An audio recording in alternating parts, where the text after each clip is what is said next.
Pakistan is stepping up its campaign to send undocumented Afghan nationals back home. As tensions with Afghanistan deepen, the crackdown is affecting families with ties to both countries. Hira Mustafa reports for CNA from Islamabad. 25-year-old Shayan Khan was born and raised in Pakistan after his father fled Afghanistan during the Soviet invasion in 1979. We have concealed his real name and identity at his request. Like millions of Afghans escaping the conflict, Shayan's family crossed the border seeking refuge and has lived in Pakistan ever since. But after the latest repatriation crackdown, his legal papers have been revoked, and he is now an illegal immigrant. Today, Shayan lives on the outskirts of Islamabad with his Pakistani wife and their young son. He says being forced to return to his father's homeland would mean starting over in a country he barely knows. तो जब से ये issue शुरू हुआ है तो फिर हमें बेचना पड़ा इसको।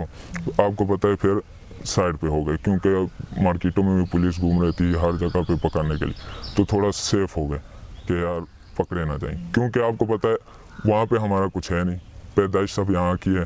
अब वहाँ पे जाएंगे, वहाँ पे दोबारा कारोबार पता नहीं होगा, और आपको पता है वहाँ पे पढ़ाई के क्या हालात हैं आजकल। Like many Afghans caught up in the repatriation drive, Shayan says the fear of arrest drove him into hiding. He says he is forced to seek work in the shadow economy despite having a university degree. अभी हम ये है दिहाड़ियाँ कर रहे हैं, हालांकि graduated हैं लेकिन फिर भी धूपों में हथौड़े वगैरह मार रहे हैं, वो भी छुप के। क्यों? कि फैमिली का पेट भी तो पालना है। Thousands of cross-border Pashtun families like Shayan's now find themselves caught in the worsening ties between Pakistan and Afghanistan. Pakistani authorities have stepped up efforts to deport undocumented and illegal Afghan nationals under the 2023 Illegal Foreigners Repatriation Plan. Authorities accuse Afghanistan's Taliban-led government of failing to curb militant groups such as the Pakistan Taliban, TTP, that Islamabad says are launching attacks from within Afghan territory. It's a charge that Kabul denies. According to the International Organization for Migration, since 2023, more than 2.5 million Afghan nationals have returned to Afghanistan. Some cross-border families are pushing back, and the courts have become their last hope of staying together. But legal experts say their chances of success are slim. That although courts in Pakistan do accept these petitions, but so far we have seen that they just adjourn the hearings without giving a clear-cut verdict or providing relief to our clients.